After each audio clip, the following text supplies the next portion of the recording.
Hi, welcome back to Physics 210 UiTM. Okay, now we're looking at Chapter 4, Subtopic 4.1. Chapter 4, this one is under fluids. Okay, fluids will be containing two types. One is air and gas. Another one is liquid. So they are both under the category of fluid. But for this chapter, we will concentrate mostly on liquid because gas can be compressed. That is another chapter for it, all right? Okay, our 4.1 will be density and specific gravity, all right? So first we have to look at what is actually density. Definition for density actually very easy. So our first one is density. So we look at the first one, the density. Now, definition for density, the symbol for density is rho, and then the density is equal to the mass of an object divided by the volume of the object. So it will be m over v. Okay, so the formula will be rho equal to m over v. Now the unit for density is kilogram per units per cubic meter or gram per cubic centimeter. Okay, both of this one, the changes of unit, you already learned how to do it. So for example, from kilogram meter per cubic meter, you want to change to gram per cubic centimeter, you just divide by 1000. The opposite is also true, you just multiply by 1000. Okay, so I simplify it here. So this is a unit. If you want to change to gram per cubic centimeter, you divide by 1000. If you want to change to the other direction, you multiply by 1000. Okay, that is the easiest way to remember. Okay, now next is density actually is not always constant. It depends on temperature. We take water for example. Okay, we take water for example. If we plot the value of density against temperature, you see that the value of density changes according to temperature. Okay, we use degree Celsius here, and this one is kilogram per cubic meter. Now, at 4 degrees Celsius, okay, let's start from 0 degrees Celsius, and here is 5, and let's say this is 10, and then the value here, let's say is 1000. We know that 1000 is for water, right? And then you might have something like 999 and then 998 here, and then there's a lot of value. Okay, a lot of value. When the temperature of water drop down to 4, okay, drop down to 4 degrees Celsius, let's say 4 here, it will have the highest density. Okay, it will have the highest density.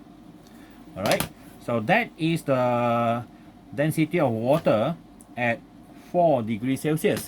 So other than that, the rest, when temperature below that, it reduces. Temperature higher than that, it reduces. So that is a value of density of liquid water. Okay, this one, density of water, yeah. And then the graph, if you look at the graph actually go up like that and go down again. So that is part of the what we call that, the density graph of water against temperature. All right, so that means when we want to use a density of a fluid, we have to specify the density at what temperature. So normally, in our case, for water, we will assume it is 1000 for most of the cases, because if you look at the value, the changes in the density is not really that much. Okay, it's around 1000, 999, 998, and so on. All right, so because of that, we always assume, okay, in general, the density of water is equal to 1000 kilogram per cubic meter, or equivalent to 1 gram per cubic centimeter. That is a value that we're using, because another reason why is because 1000 is very easy to calculate. Okay, so that is density. Now, other than that, we have some other density also. For example, cooking oil density is around 800, and different type of oil will have different density. So because of density different, the smaller the density, the smaller the density, it will float above other fluid that is higher in density. For example, oil float on water. Okay, oil float on water.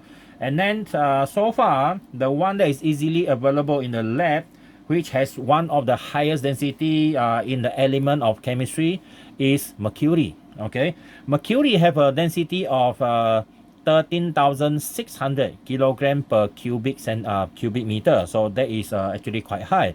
If you throw a piece of stone or bricks or iron, or you yourself, into a swimming pool full of mercury, you won't sink.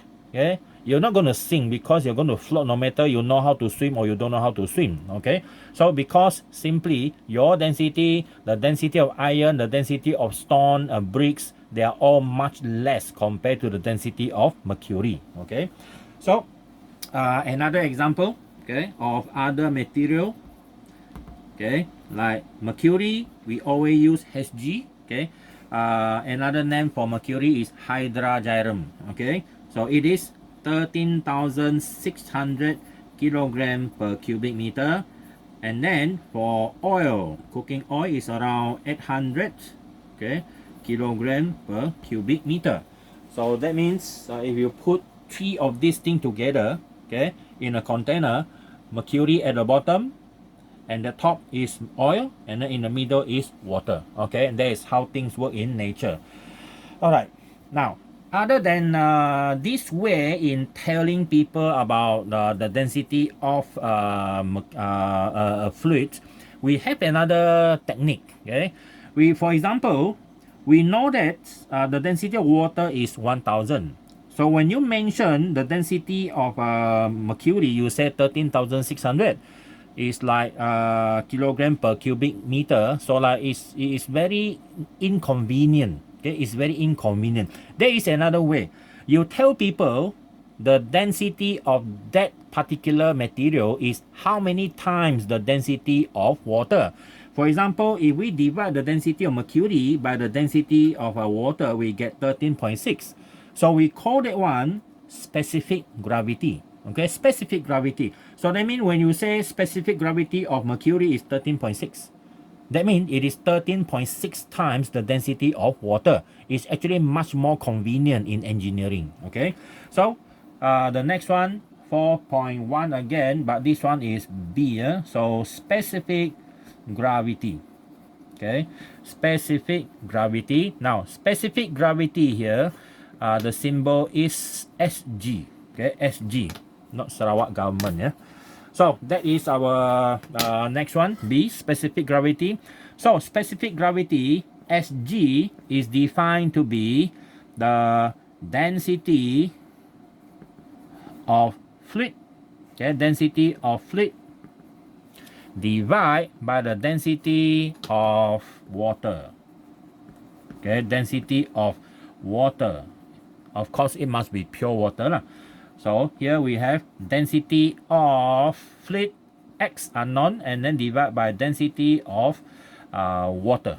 Put W, or you write down as this, or sometimes we write H2O. Okay, so example of specific gravity will be Sg for mercury is the density of mercury divided by the density of water. So you get 13,600, unit will be cancelled, and 1000. So you have 13.6, just number. Okay, just number. So that's example 1. Example 2, now we use the oil. So that means if you want to calculate, you use 800 divided by 1000. So you have 0.8. Okay, 0.8. So you see, it's actually much more convenient. Okay, and then let's say another one. Okay, another one, the specific gravity for copper, cuprum. Okay, copper have 8,000 about 793, okay, kilogram per cubic meter, and then if divide by 1,000 kilogram per cubic meter, get 8.793. That is the specific gravity for copper.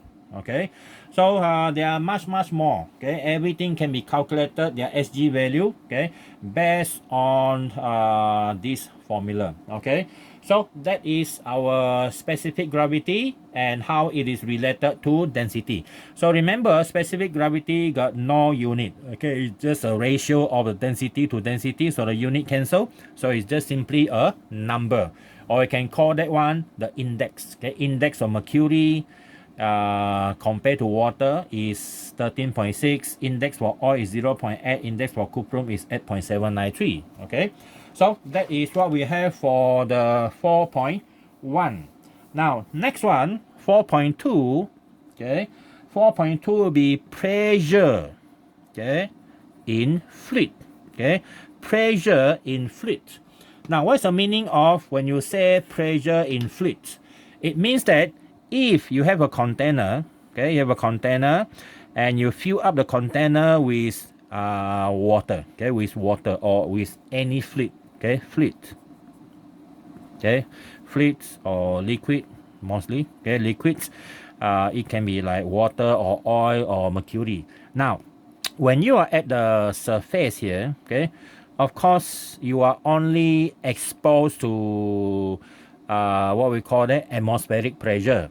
But the deeper you go, okay, the deeper you go, you feel that the pressure is increasing. Okay, one way to know that is an increase in pressure is very easy.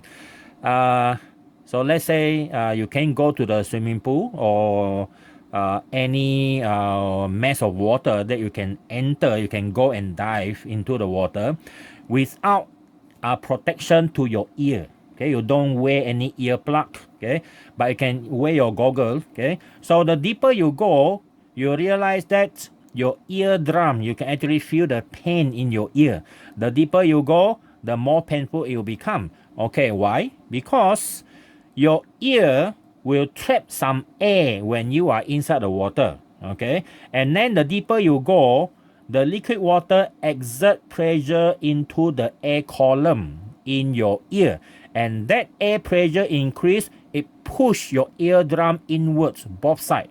Okay, both side, and that is where you feel the pain. All right, so that one actually indirectly tell us that the deeper you go in the liquid, the larger is the pressure. Okay, so for the first few times when you enter the water, and then after that you go and swim, dive, after that a few times, and then you go back home, you feel your ear is very painful. Okay, well, because that's the first time you experience that. But if you always do that like daily routine, you go and swim, you go and jump, you go and dive and so on. So after 1 or 2 weeks, your body get used to it already. Okay, your body get used to it. So that is liquid, that is pressure in the fluid. Okay, now the pressure in the fluid depends on the few things. Okay, the pressure in fluid is affected, okay, by number one is the how deep you go, okay, the depth of liquid, okay, the depth of fluid, depth of liquid or depth of fluid. Now the deeper you go, the larger is the pressure. And then number two, the density of fluid, okay, density of fluids. All right, so if you compare water compared to what we call that, mercury, of course you can put your head in mercury, of course your eardrum will smash in, your eardrum will be crushed into your head. Okay, and then number three, of course, is the gravitational, okay, gravity, okay, the gravity, how strong is the gravity. So that one is H, this one is the density rho, and this one is the gravity G. So the pressure because of fluid is given by rho GH. Okay, so that is a formula used to calculate pressure because of liquid only. liquid only. We are not yet calculating the pressure because of any other thing above the liquid. Okay, so the next thing is that we look at one example. Okay, look at one example in diagram only, no calculation yet. Now let's say you have a container. Okay, let's say you have a container. Okay, an open container, and we have a different type of what I call that, different type of liquid. Let's say we have three types of liquid. This is liquid X, liquid Y, liquid Z, and up here is atmosphere. And let's say the depth of liquid here is Hx. Okay, how thick is the liquid is this one, and this one is Hz. Okay, now there is a few points. There are a few points that we want to consider here. All right, so I'll call this one by different points. Okay, so now this is point A, B, C, D. Now how do we calculate the pressure, okay, without doing any real calculation, just formula. So we start with pressure at A. Okay, pressure at A, because there's no liquid above, right? So even though there's no liquid, but we still have A, right? So at the moment we just call it atmospheric pressure. Okay, atmospheric pressure. So that means at A, when you're at the surface of the liquid, you only experience atmospheric pressure. Okay. Now go to B. Point B here, you see, this point B, above point B, you have atmospheric pressure, and you also have liquid X above you.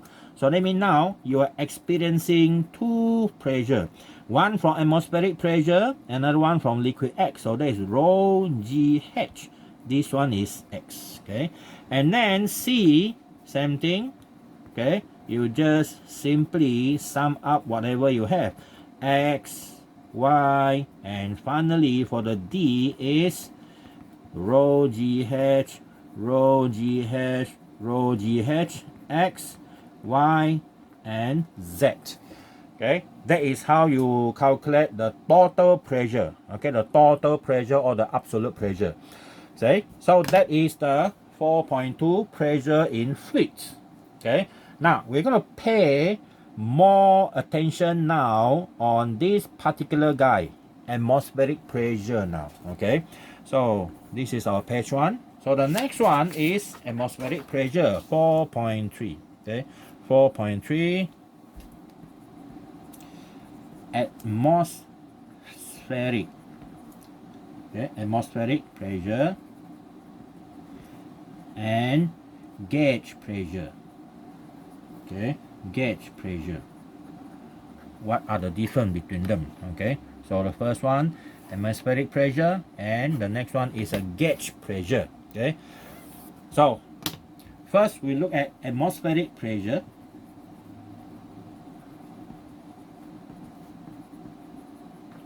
Okay, atmospheric pressure is PATM. Okay, PATM.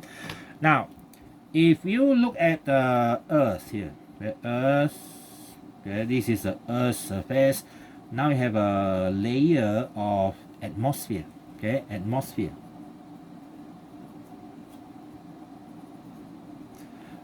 This atmosphere, from the densest on the surface, okay, the densest on the surface of the Earth, up to the thinnest, okay, almost to outer space, the thickness is roughly 2,000 kilometer. Okay, 2,000 kilometer.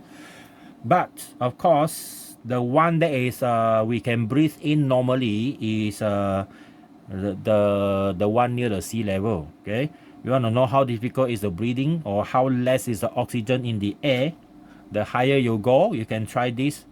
First, you go to climb Gunung Matang. Okay, Gunung Matang. Definitely, you don't feel that much different. Then after that, you do your training. You go to Gunung Kinabalu. Well, that one you started to suffer already, because not only the air has less oxygen, give you a bit of headache. Another thing is temperature become lower and you feel cold at the same time. Okay, so let's say after that you already challenge the Kinabalu Mount or Mount Kinabalu. Then you can go to the next level, okay, Everest, okay, Mount Everest or Mount K2, okay, K2 in Africa. Is it Africa? K2, is it Africa? Okay, not sure. K2, okay. So the higher you go, the less oxygen and the lower is the pressure, okay. And then at the same time, the lower is the temperature, okay.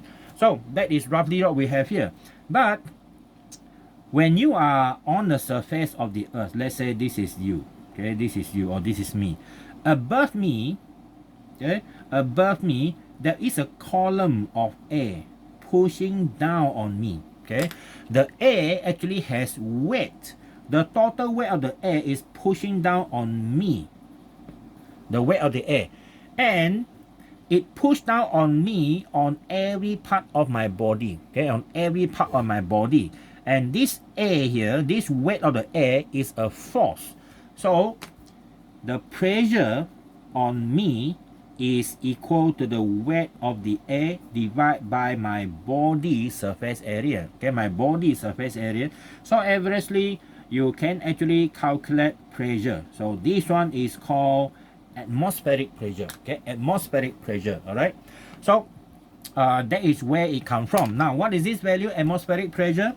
Our atmospheric pressure, okay, is roughly this value, okay, this value 101,325 Pascal or Newton per meter square, okay, or Newton per meter square.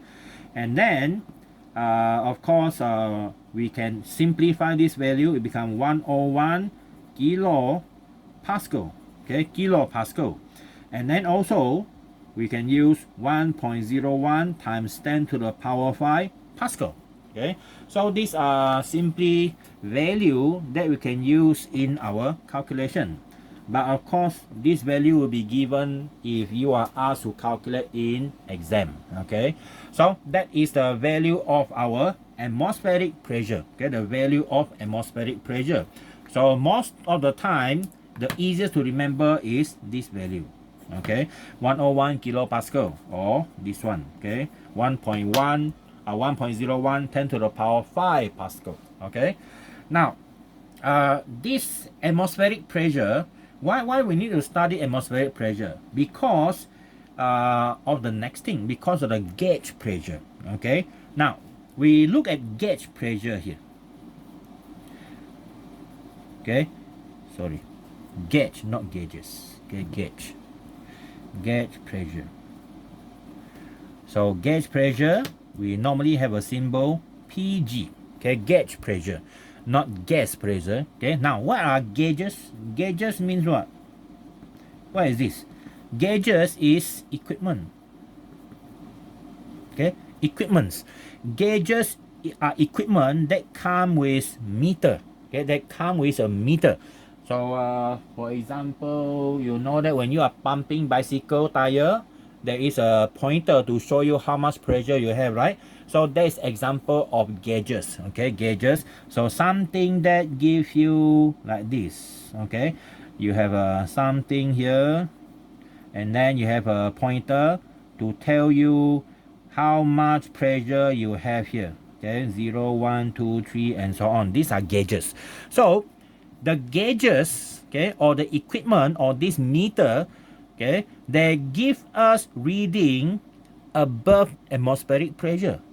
You see, when you are pumping your bicycle tire, okay, when you are pumping the bicycle tire, you are actually starting from 0, right? When you when you are not pumping anything, not connecting the hose of the what we call that, the pump, the reading is 0. That means the gauge does not apply any pressure yet. So when you started to pump, the air pressure built up in the tire, okay, and it gives you the required value, okay, up to the required value. And that value does not include atmospheric pressure, okay, it does not include atmospheric pressure, okay. So then why we need atmospheric pressure? Because we need to do accurate calculation, okay, we need to do accurate calculation. So gauge pressure, okay, we now define. So gauge pressure, okay, gauge pressures are pressure reading, okay, pressure readings given or measured by pressure, okay, pressure sensor, okay, pressure sensor, okay, pressure sensor, which are normally above, okay, above atmospheric pressure, okay, above atmospheric pressure, okay. So that means, in other words, this one important, yeah. In other words, okay, in other words, the zero gauge pressure means, okay, when you say your gauge pressure is zero, it means that it is at atmospheric pressure, okay, it is at atmospheric pressure, okay. So anything that you pump extra, that one will give you anything above atmospheric pressure, okay. So the next one is we need to have total pressure now, okay. Now we need to have total pressure, okay, total pressure.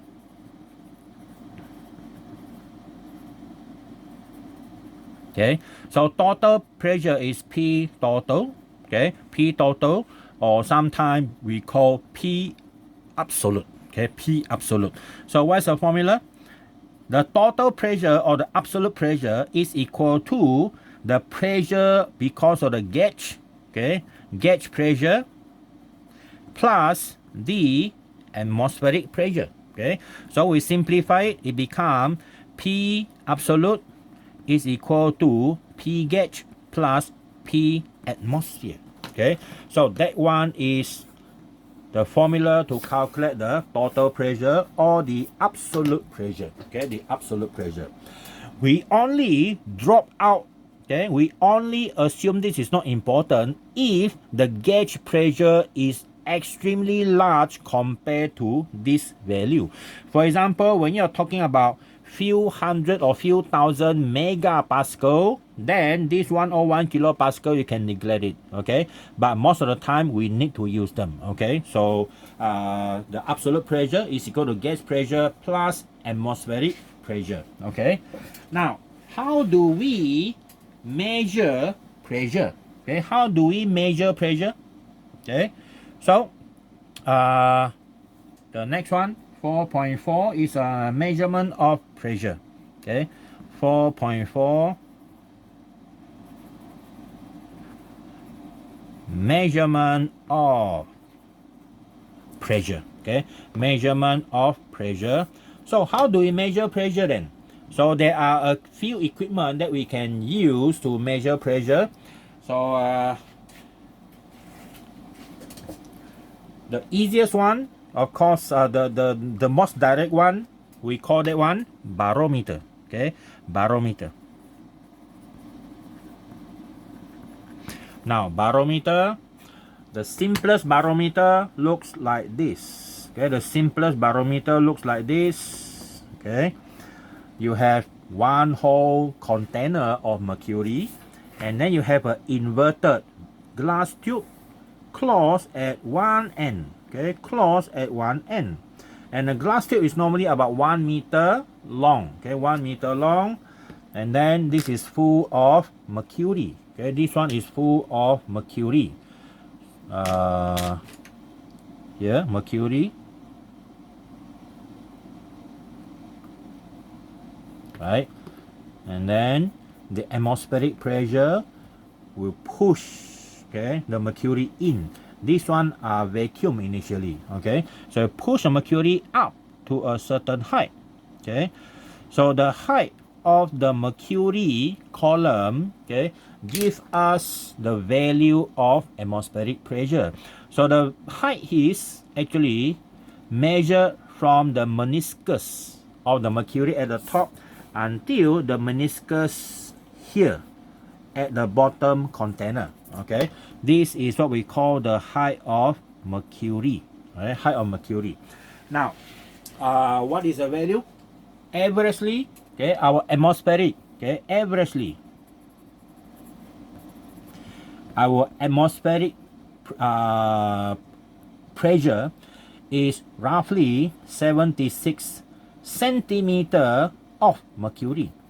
Okay, the height will be roughly 76 centimeter. So when people tell you, oh, today's atmospheric pressure is 76 centimeter mercury, it means that the air pressure, okay, or the atmospheric pressure is able to support the mercury up to a height of 76 centimeter. All right. Now, what happened when air density increase slightly? What happened when air density increase slightly? When will our air density increase slightly? When it contains more air moisture. Okay, water moisture, sorry. Water moisture increases when thunderstorm is coming. Okay, or storm is coming. So when storm is coming, what happens is the air that is blown from the direction of the storm will contains higher percentage of water moisture. Water moisture increase the total weight above the barometer, okay, above the barometer, and what happened is the density of the air increase slightly, and because of that, it has a more ability to push the mercury to a higher level. It will become more than 76 centimeter. If the day is very dry, very hot, okay, air expand, the density of air reduces and it has less ability to push it down. Okay, so because of that, during a sunny day, the pressure sometimes drop below 76 centimeter. Okay, so that is one way to measure atmospheric pressure. Okay, atmospheric pressure. Now there is another type. That one is called. That one is.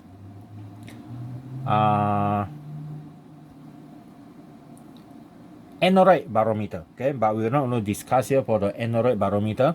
Okay, so this one is analog. Another type we have is digital type. Okay, digital type. Digital type. Okay, they actually don't give us in centimeter mercury. Okay, in centimeter mercury. So for example, the digital one. So let's say at normal atmospheric pressure, they give you in Pascal. Okay, give you in Pascal. Now, how are we going to change this value into Pascal? That is our example. So now, the example of our atmospheric pressure now is, we know that 76, right? So, because it is fluid, right? Now, which pressure we're talking about?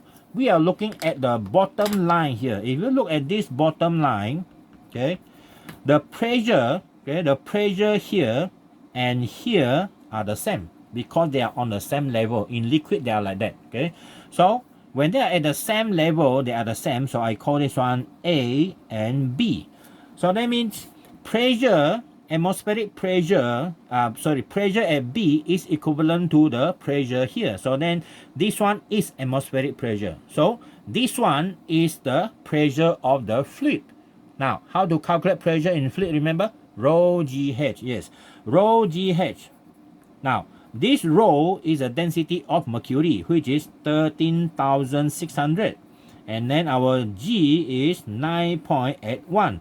And our centimeter, how many centimeter mercury? 76, so 0.76 meter of mercury. So let's calculate and see, do we shoot this value correctly? With 13,600 multiplied by 9.81 multiplied by 0.76. Okay, so roughly that value. So we have 101 kilopascal. Okay, 101 kilopascal. All right, so that is our example on how to calculate atmospheric pressure. So let's say if your mercury go higher, you have a larger value more than 0.76, then your value will be much larger than this. Now, if it is lower than 76, you're going to have a value that is less than this value. Okay, so that is our atmospheric pressure, measuring of pressure. Now, next one is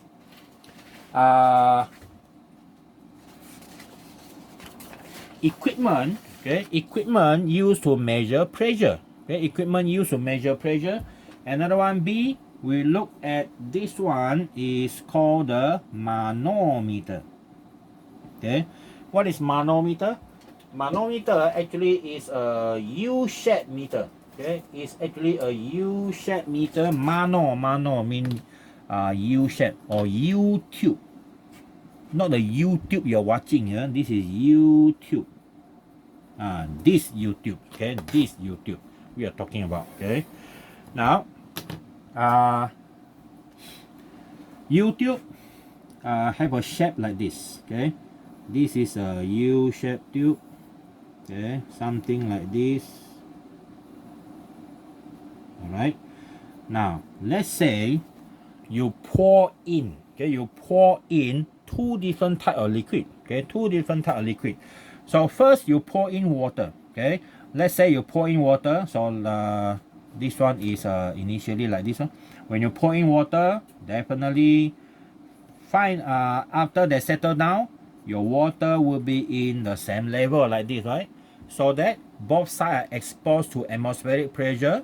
Okay, and then the cross density are the same. They are homogeneous, so they must settle at the same level. Now, in the same scenario now, we're going to put in something else. Okay, we're going to put in something else here.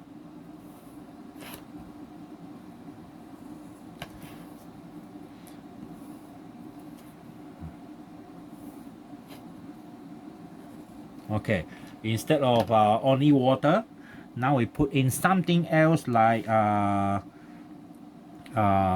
density X, which is a liquid X that has a higher density compared to water. Okay, so what happened is the water will be displaced. Okay, it will be displaced if this part of the liquid is higher. Okay, higher in density. So now we have a different liquid here.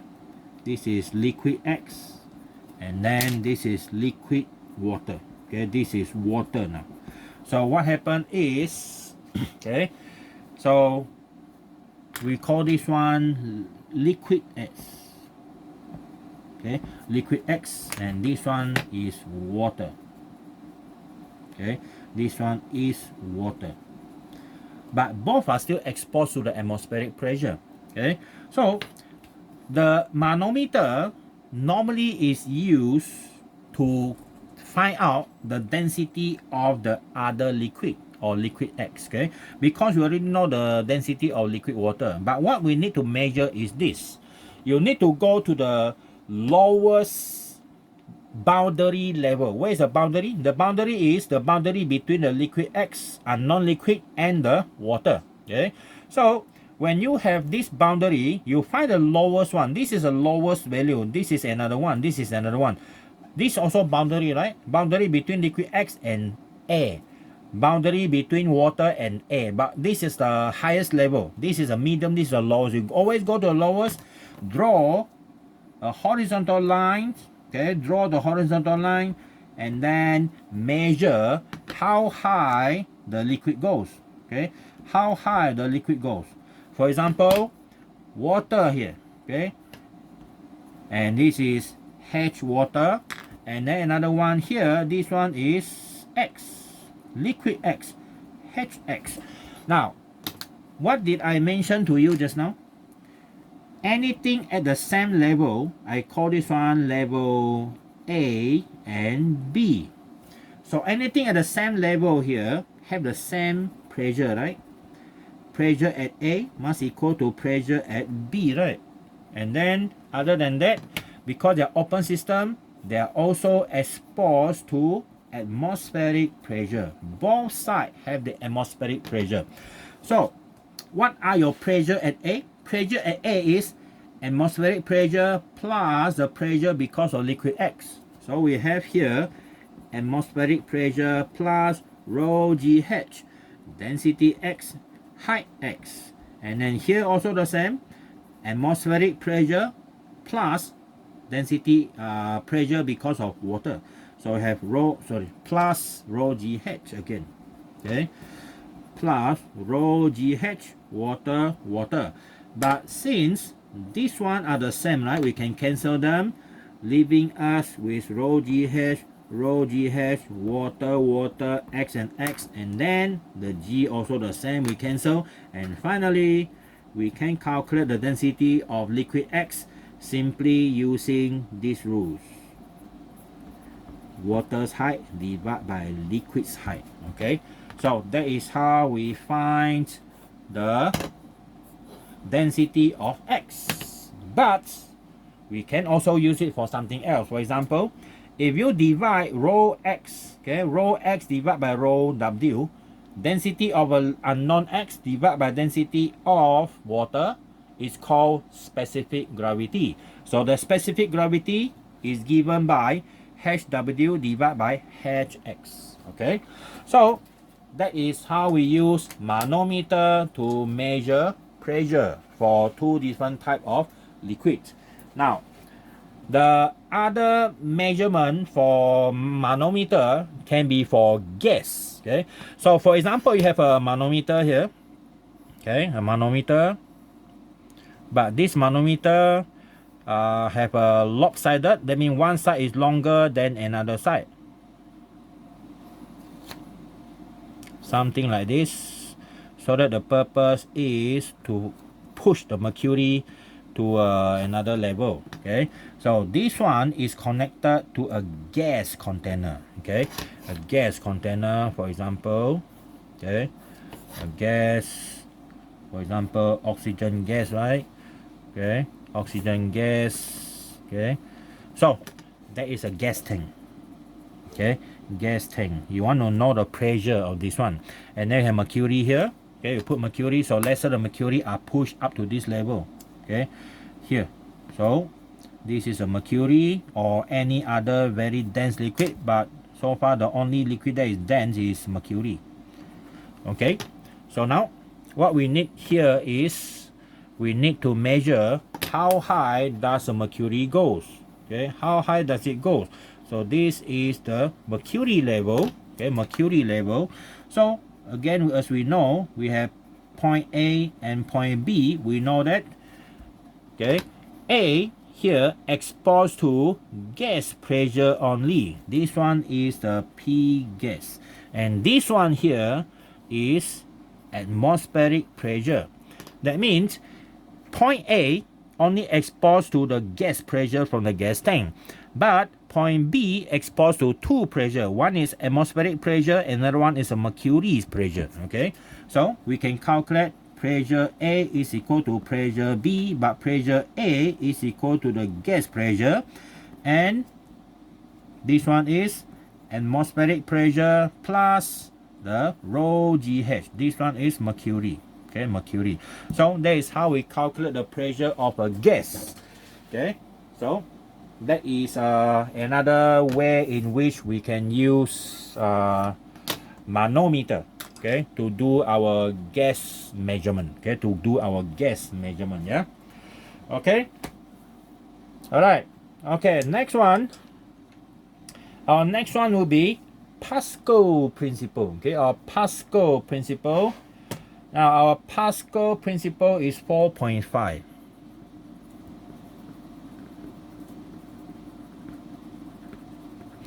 Pascal Principle and its application. Okay, and application.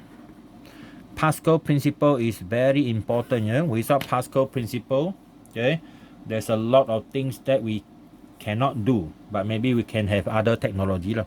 Okay, first we look at Pascal Principle.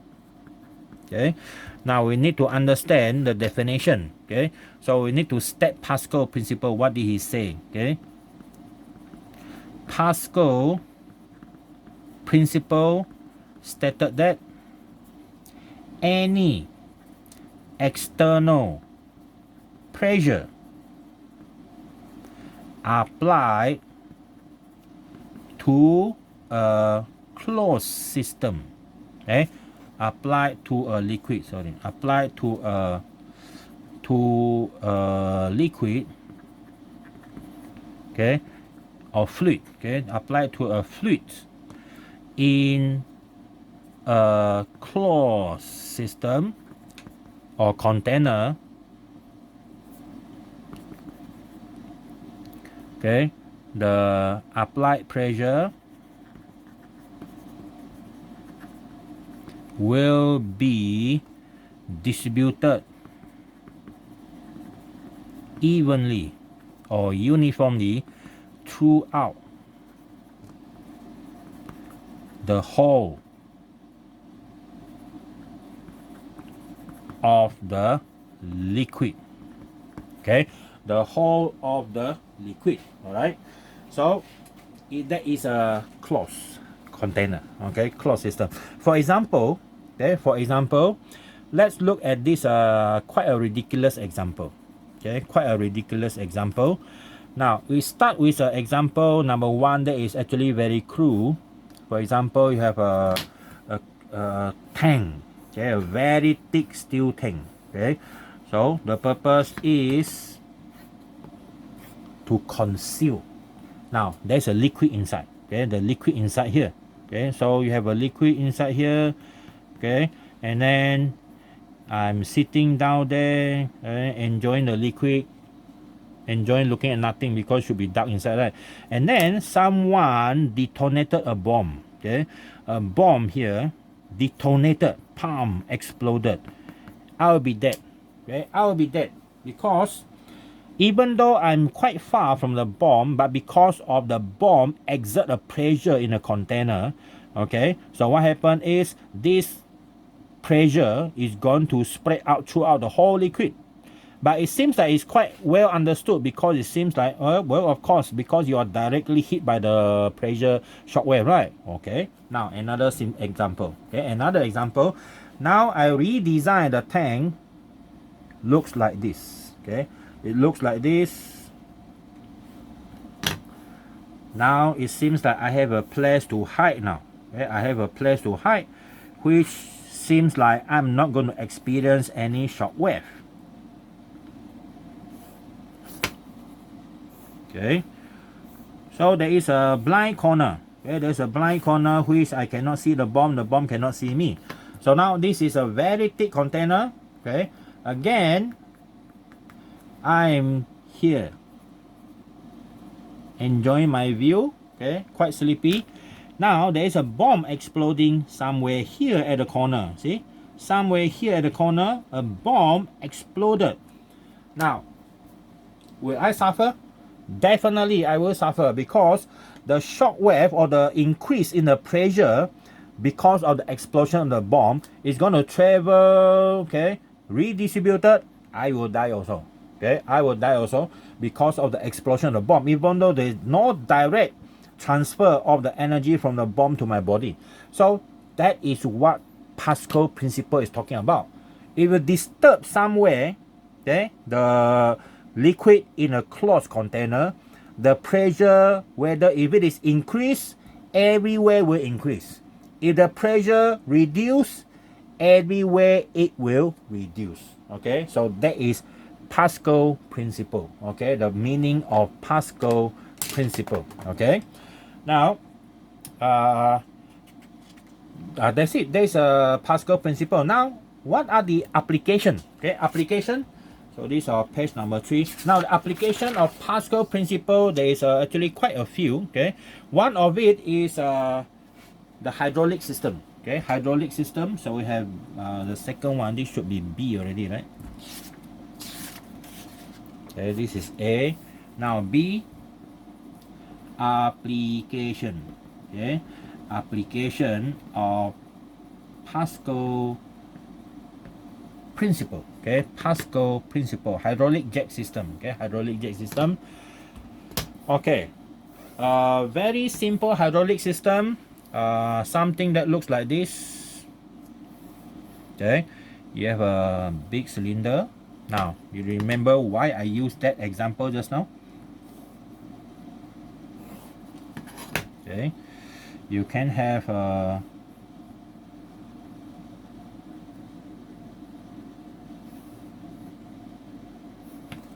Okay.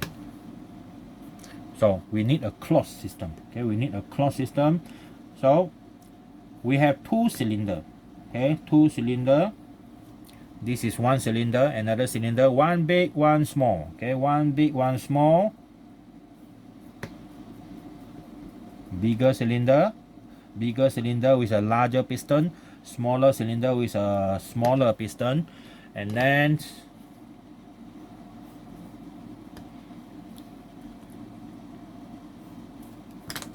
this is the hydraulic fluid. Okay, hydraulic fluid, they are oil. Okay, they are oil, hydraulic oil. Now this is a closed system. Okay, this is a closed system, no way for the oil to escape.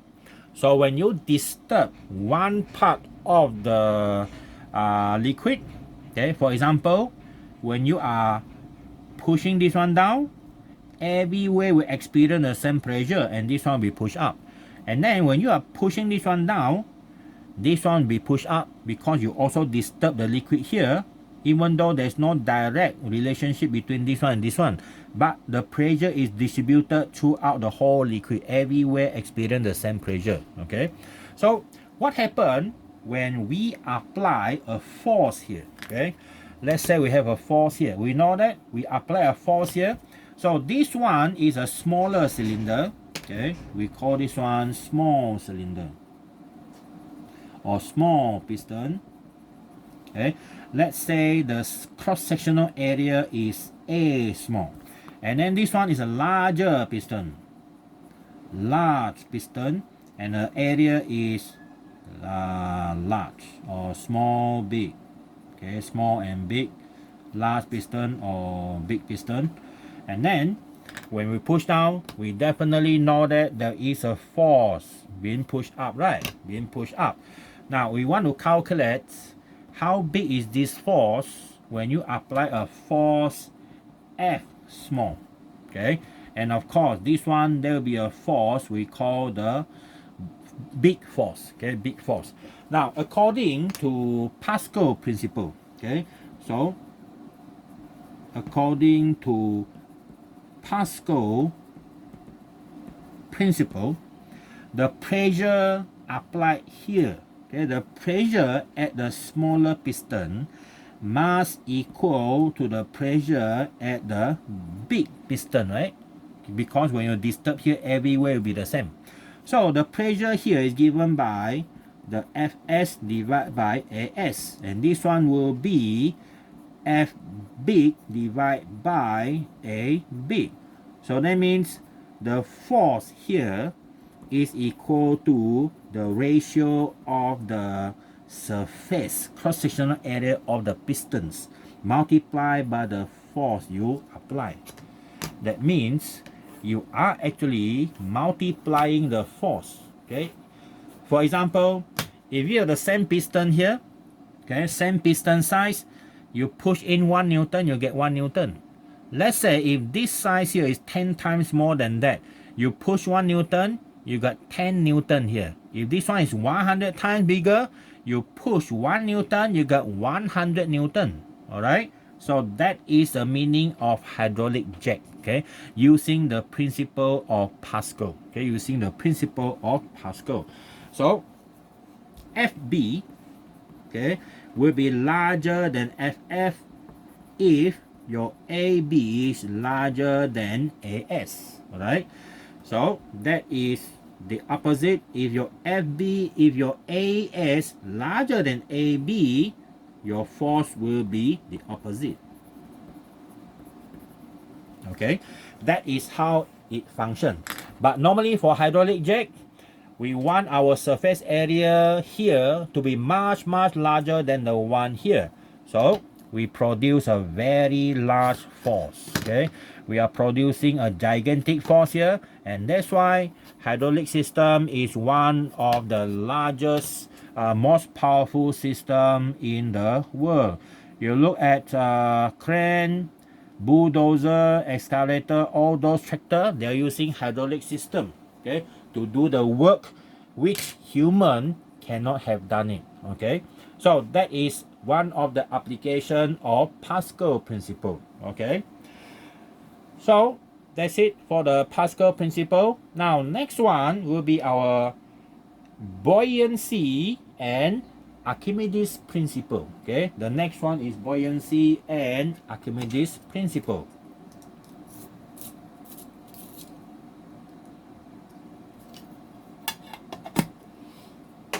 Okay, that is 4.6. Buoyancy and Archimedes Principle. Okay, Buoyancy and Archimedes Principle. Okay, so the first one we look at buoyancy. Okay, buoyancy. Of course, if you have been to a seaside, you enter the sea at the beach, you're going to feel that you are actually slightly lighter, right? Okay, after you swim for quite a while at the seaside and then you started to walk up to the beach, then you feel like it's very heavy to walk to the beach. Okay, why? Because when you are in the seawater, your body is supported by the seawater, partially. Okay, the deeper you go, the more it support you. Okay, and then after your body get used to it, swimming in the sea for like few hours, playing this and playing that, finally when you go up to the beach, there's no more supporting force from the water anymore, so you feel like you are heavier. The leg is very difficult to move. Okay, well, another reason is because you're already tired, but of course one of the reason is psychologically, your physically, not psychologically, physically your body already lost the supporting force from the seawater, which we call buoyant force. Okay, buoyant force. All right, so we look at the meaning of buoyant force. Okay, buoyant force is the force act. Okay, the force acts on any object. Okay, any object in a fluid. Okay, in a fluid, not only for liquid but fluid, air also. Okay, gas also, right? So that is a buoyant force. So for example, we talk about liquid here. Let's have two container. Yeah, two beakers. Okay, two beaker of the same size. Okay, two beaker of the same size containing the same amount of water. Okay, so first, the water level is here. Okay, you have one object. Okay, you have one object here. Okay, let's say the object I choose round object, easier for me to draw later. Okay, here.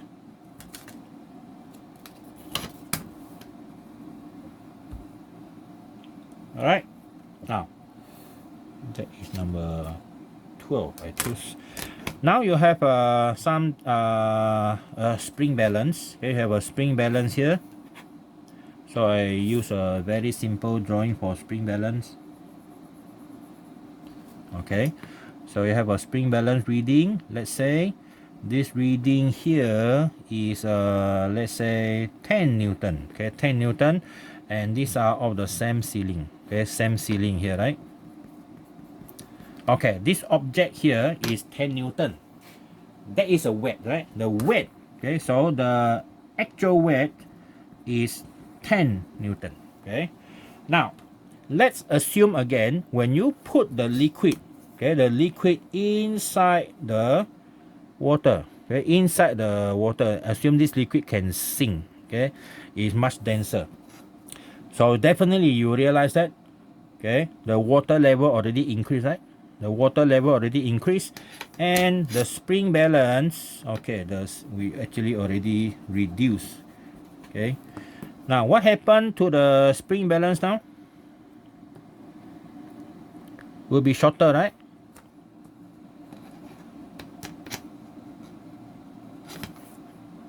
Not that much reading, right? The reading of the spring balance now maybe is like 7 Newton. See or not? It is like less. This is what happens. It's like when you are going to the seaside, because the seawater support partially your body. Okay, support your body. So now this reading is the apparent weight is 7 Newton. Okay, but of course we know that weight is because of gravity. Because of gravity, your weight can change. W equal to mg. But in this case, our g is the same. So that means the weight of the object is always the same, but there is some other force acting now. Okay, so now we look at the analysis of the forces. This one is the weight we call the actual weight. Okay, and the actual weight is also the same here. The actual weight. Okay, but because the object is immersed in the water, it experiences another force. We call that one the buoyant force. Okay, the buoyant force. And this buoyant force, in this case, is able to give 3 newtons. And because of that, this one only 7 newtons. Okay, so everything still had to be balanced, you know. So our apparent weight, okay, if you look at this diagram here, our apparent weight is equal to the actual weight, okay, the actual weight minus your buoyant force. Okay, so our from here we can calculate our buoyant force. Okay, our buoyant force is equal to our actual weight minus our apparent weight, which is 10 minus 7, so in this case is 3 Newton. Okay, in this case it is 3 Newton. All right, so here of course we cannot simply just calculate like that.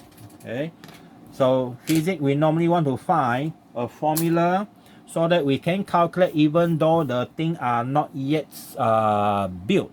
For example, submarine, okay, boat, ship, sampan, everything and so on. Okay, you design, okay, you want to design, you want to know how deep they go, you want to know how much budget you have, okay, and all those things. And because of that, we need to do calculation first before we put the ship in the sea. You cannot simply build. We don't know. We just put the sea, see whether they float or they sink. Who will find a company to make a boat? Not me, definitely. Okay, now to calculate this buoyant force, we need the second one, which is the Archimedes Principle. Okay, Archimedes Principle. You know Archimedes, right? Archimedes is the one who shout Eureka, running naked in the street. Okay, when he found something about the goal. Okay, about the specific gravity of material. Right.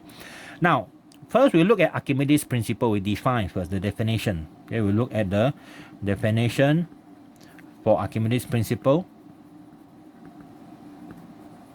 Okay, Archimedes Principle stated that, okay, states that, okay, the buoyant force, okay, the buoyant force,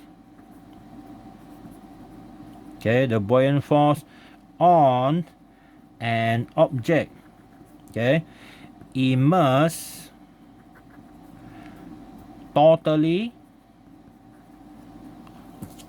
or partially, okay, in a fluid, okay, is given by the volume, oh sorry, not the volume, the mass, the weight, okay, is given by the weight displaced by the object. Okay, now if you look back to this diagram number 1 and number 2, you realize that there is a certain amount of water displaced, right? A certain amount of water displaced here. The original water level is here, and then this one up to here, and this is how much water is being displaced away. Okay, now how much water is here? what is the weight of the water displaced up? This one is 3 Newton. That is a meaning of Archimedes Principle. So for example, you want to calculate, okay, how much is the buoyant force on this sphere? So first what you do is, you put it down without any, just a string. You put that thing down into the water, and then you realize that the water already displaced and the level increased, right? So you just need to calculate how much water is here. Okay, you find the weight of the water here, then you know that is your buoyant force already. Okay, but of course that one is not easy to calculate, especially when you are open system like in the sea. How you going to calculate how much water increase? Yeah, it increased actually, but because the sea are all connected, it increased by 1 mm only. It actually have a tremendous effect on our weather. See, that is how Archimedes Principle is so important. Now, the formula to calculate this, of course, we know is by weight displaced. The weight displaced, okay, the weight of liquid displaced, weight of fluid displaced by the object. The buoyant force, okay, is given by rho GV. This rho is the density of the liquid that you are in, and then the G, same thing, 9.81, and this one is the volume of the water displaced. The volume of the object immersed. Right. So for example, let's say you have a water surface here. Okay. Now in this case, this water displaced is easy to find. Okay. The volume immersed is equal to the volume of the object, right? The volume immersed is equal to the volume of the object. But how about this one? Same object, but you only immerse them partially. Okay, same object. So that means the volume now is only this part. Okay, it is only this part. Okay, this is the only part that is immersed. Okay, so this one here, okay, the volume immersed, okay, is not equal to the volume of the object. Volume immersed means the volume of the object under that liquid, below the liquid. That is a part that you are going to produce the buoyant force. Okay, so in this case, this buoyant force is larger than this one.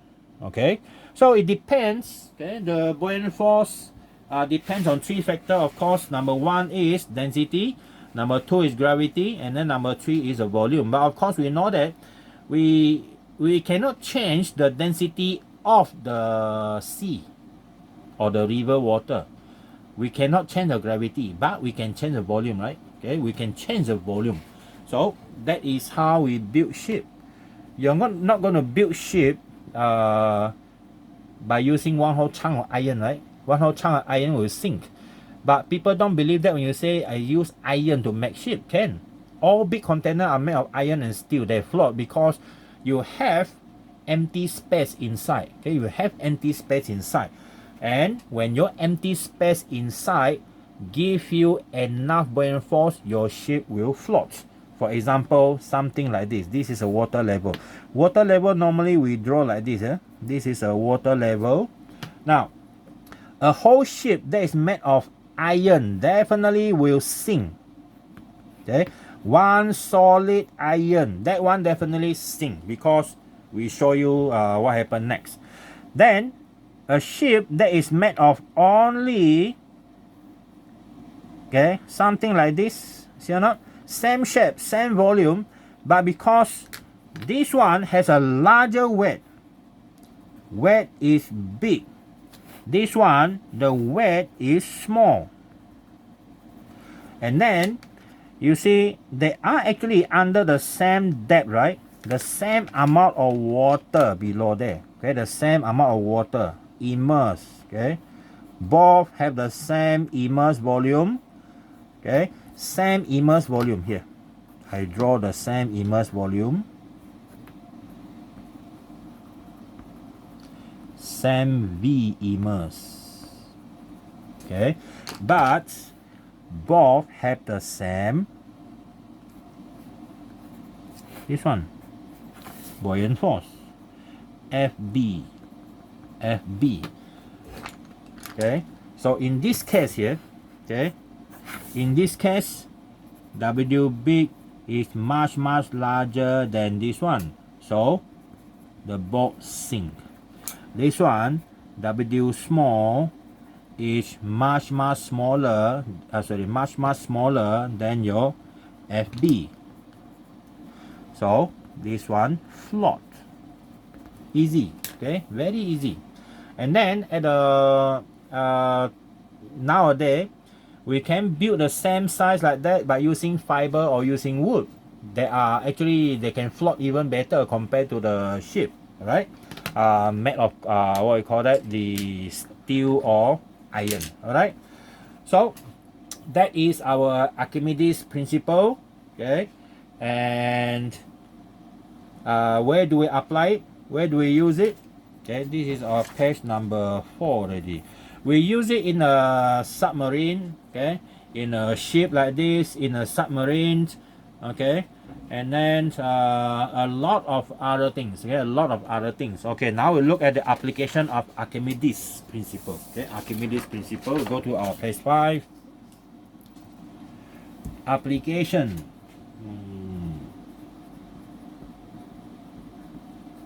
Of Archimedes principle.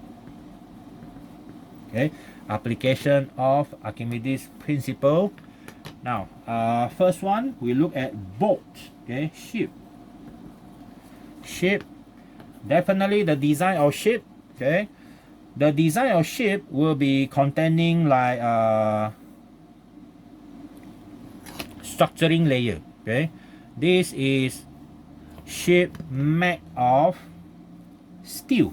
Okay, so let's say it's something looks like this. Okay, steel, you know that they are very heavy, right? Okay, they are very heavy, but of course inside they are empty. You don't have one whole piece of steel there, right? So you can actually float the ship like this because you have volume. Okay, this is the amount of volume, okay, immersed in water. Okay, this is a V immerse. Okay, so we know that this is the one that gives you the buoyant force. Okay, buoyant force compared to the weight of the ship. Okay, compared to the weight of the ship. So for it to float, your buoyant force larger than the weight. You can actually put on cargo, human, and so on, until a certain steady line. It will still float. Okay, that is ship. Now number 2.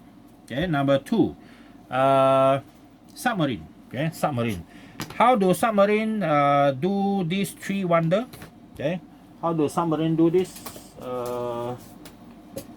Submarine can actually float. Okay, it can actually float.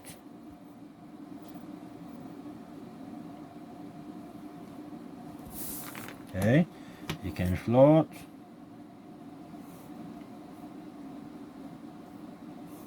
Like this.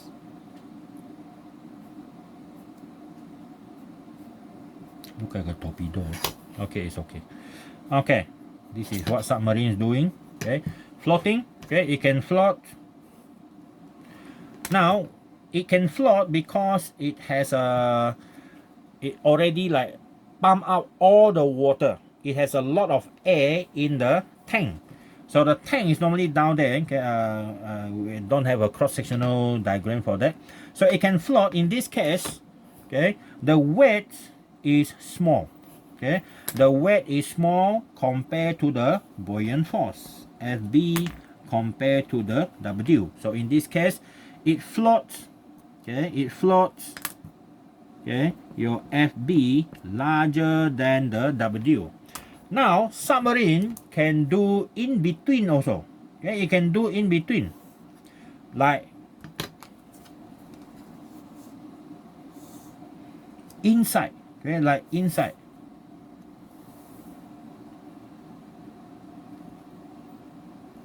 Okay. Okay, the same submarine can do this.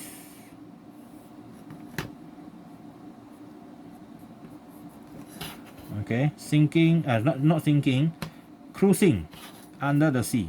Okay, under the sea. In this case, of course, it already adjusted. Okay, so that the weight and the buoyant force are the same. Okay, so that means it can cruise constantly at a fixed depth. That is because it already control FB is equal to your W. But submarine, of course, can also sink to the bottom. Okay, it can sink to the bottom. Okay, this is the bottom of the sea. Okay, seabed. It can sink to the bottom here. Okay, so this is our submarine. Sink to the bottom.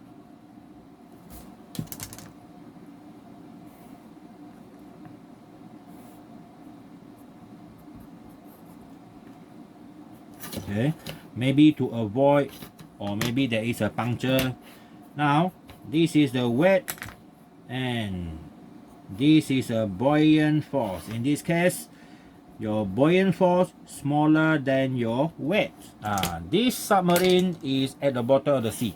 Okay, so submarine function like that.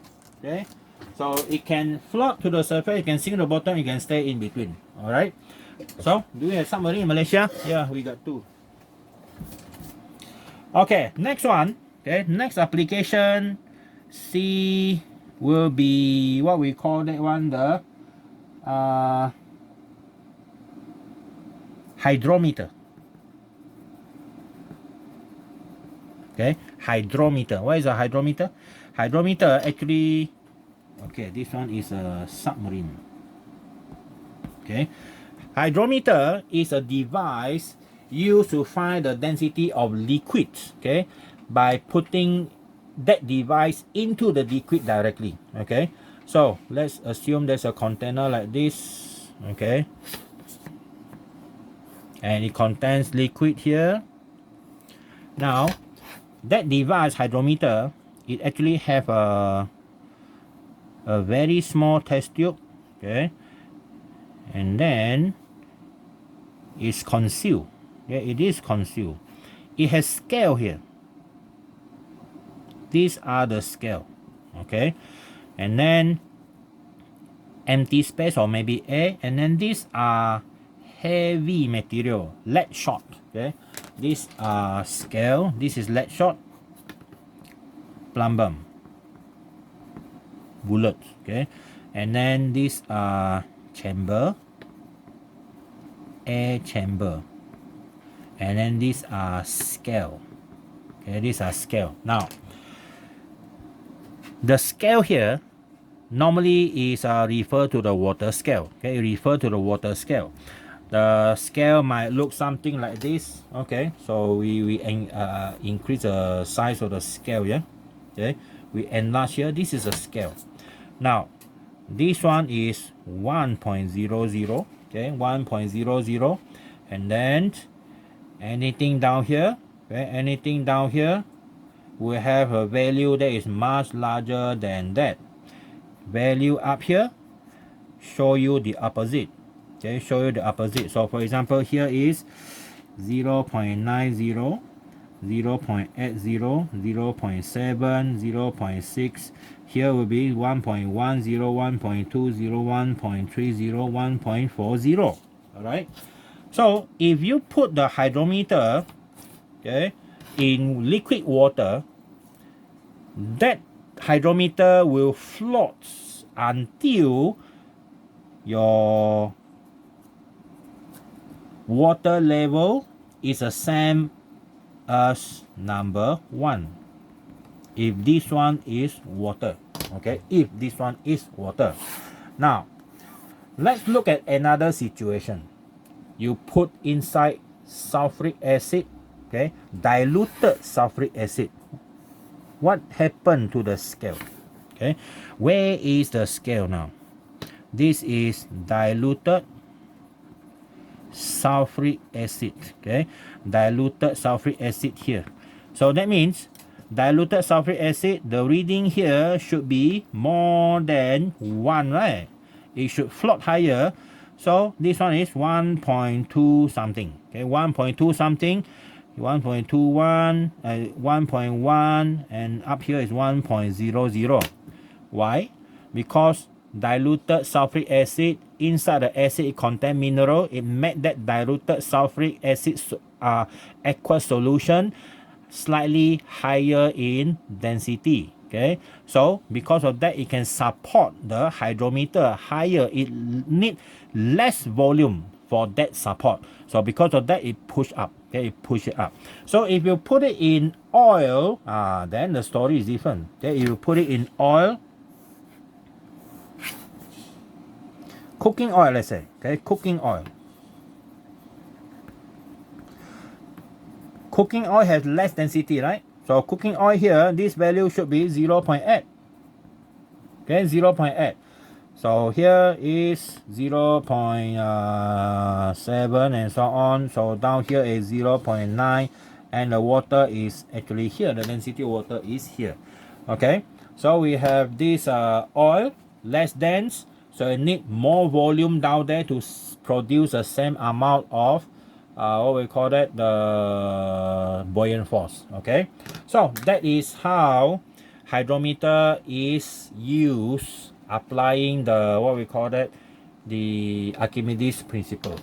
Okay, so far we have finished up to 4.6. okay, so this one will be for next week, so I make another video for next week. This one need more time. For that I might do video one by one here. Okay, so far so good. And don't forget this, your test one this coming Friday, afternoon 2 to 5, 2:30 to 4 o'clock. Okay, 2:30 to 4 o'clock. Make sure you come in time. Okay, so wait for the next video. Bye.